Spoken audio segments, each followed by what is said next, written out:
It's a tiny village of great revelations. La Motte, Quebec. Nestled in the rugged Abitibi region, in what was once the most devout province in the country. It was here, where he's still known as Petit Marc, that a small-town boy first felt his calling. That a boy would grow to be a controversial and polarizing religious figure in the very place he hails from. Ça, c'est Marc? Ça, c'est Marc? Oui. Marc Ouellet grew up in the sanctuary of a large and loving family. His 91-year-old mother and most of his siblings still live in La Motte. He still calls home every week. Il y avait toujours l'année des livres. Ioanna Roumeliotis has an easy laugh that spills out with a lifetime of memories. She says her son was always a deep soul and an avid reader, but she never imagined he would want to join the church, never imagined one day he may become pope. But she's been praying for him and with him ever since. Est-ce que vous faisiez des prières pour lui maintenant? Toi, j'appelais tous les matins. We say the rosary 3 times every morning at 7 o'clock, she says. I do, and he does. He says he will always be close to me that way. His heart will be with me. In early spring, we could fish good fish, pickerel here in the lake. The signs of divine intervention, though not always obvious, always seem to be there. Louis Ouellet recalls fishing with his younger brother by Lac La Motte, sharing a single rod. So we had to pass it over every 20 minutes to change fishermen. How many of you were there? There was 3 or 4 sometimes, so we would wait while the other one is fishing, and the 20 minutes that Marc was fishing, he was always catching more fish than we ever did. And why do you think that is? I don't really know. Is he praying? Maybe he was praying, but he wasn't telling us he was praying. He had his secret. But in a fittingly Canadian moment, it was a hockey injury that sidelined Ouellet when he was a teenager, forced him to stop and to contemplate. The spirituality that had always been a part of his world, he would later say, was destined to become the center of it. He was my younger brother. He climbed to such a level now that I couldn't even imagine that would be possible for him to do that, but he is there now. As in most Quebec villages, a wooden church still stands in La Motte. Ouellet's grandfather helped build this one, but it's now a fading tribute to faith itself. Ouellet was ordained here in 1968, as Quebecers were abandoning the Catholic Church in droves. That crisis of faith still defines this province, and especially Ouellet's place in it.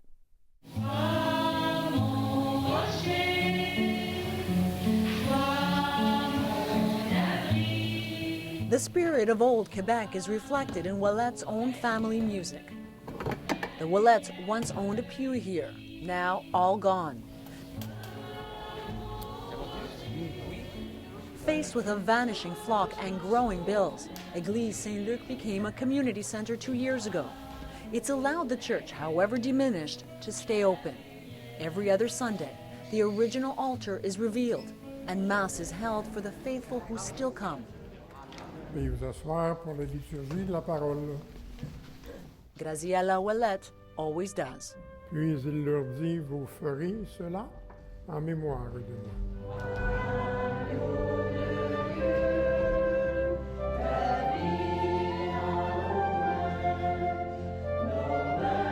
Those who hold on still, hold fast. But as most Quebecers deserted the church, the chasm between them and Ouellet grew wider. Ouellet studied theology at the Grand Séminaire in Montreal. He spent hours between classes debating religion's great thinkers, often with his old friend Bishop Lionel Gendron, who he still emails regularly. He's truly a spiritual man. He's a man of prayer. He's a man also who's trying to do what God's will is. He's a man of integrity. God's will. Gendron says it's what led Ouellet to Columbia in the early 70s. He spent a decade there teaching philosophy at a seminary and perfecting his Spanish, one of the 5 languages he speaks fluently. His mother would visit, and Ouellet would return to La Motte twice a year. It was a strong connection to home, but in a place that had radically changed. Ouellet's faith and adherence to Catholic doctrine was growing deeper, and more conservative, as Quebec was growing resolutely secular. The collision course was set. We're not that to please to the people. We are there, well, to bring the gospel. Monseigneur Marc Ouellet, qui devient 24e évêque de Québec. Ouellet's traditionalist views were on full display when he became Archbishop of Quebec City in 2002 Al Cardinale Marc Ouellet. and elevated to Cardinal a year later. He would go on to denounce gay marriage, L'amour entre des personnes de même sexe n'est pas conjugal. further condemned divorce and the ordination of female clergy. But when he called abortion a moral crime, even in the case of rape, he sparked such an uproar he was compared to an Islamic fundamentalist.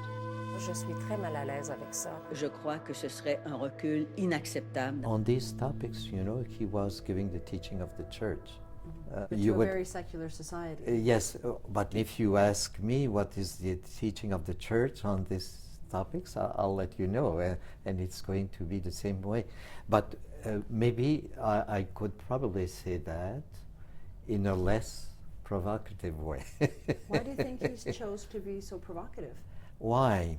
He wanted the doctrine of the church, I would say, to go to the people, even if some of the people, and mainly, a large part of the people would react negatively.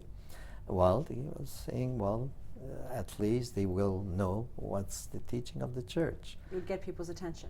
Exactly. The teachers in the classroom must be neutral regarding the teaching of religion. John Zuki is a history professor who's also known Ouellet for years. The safest thing to do, you were saying, is to not. Just shut up. Right, so why didn't he? Again, I think because he felt two things. That he had, first of all, that he had to say what he felt was true. He felt that he simply had to come out and speak what he thought could be of most help for society. Le message de la vérité n'est pas toujours bienvenu. The fact Ouellet tried and failed to revive Quebec's Catholic soul may have created controversy here, but not at the Vatican. It later named him head of the powerful Congregation for Bishops.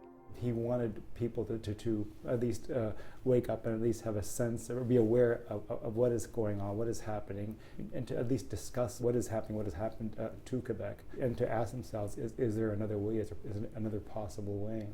When he made his statements, he knew that he would pay a price for it in terms of having a real backlash. And I'm sure that many in the Vatican saw him as being very courageous.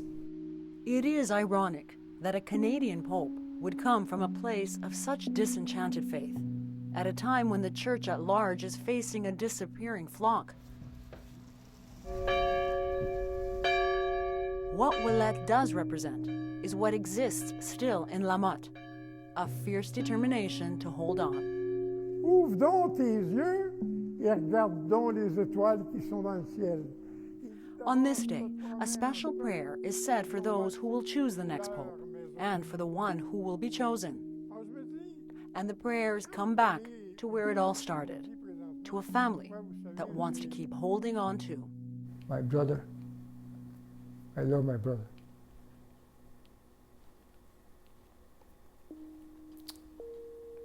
Want to see him again.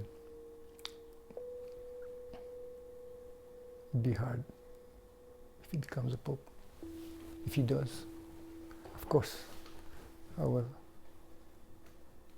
say to him, this is what you wanted, I think, maybe, profoundly. So I will say good luck, and I will pray for him even more. It would be yet another test of faith for the ones who still possess it. Ioanna Roumeliotis, CBC News, Lamotte, Quebec.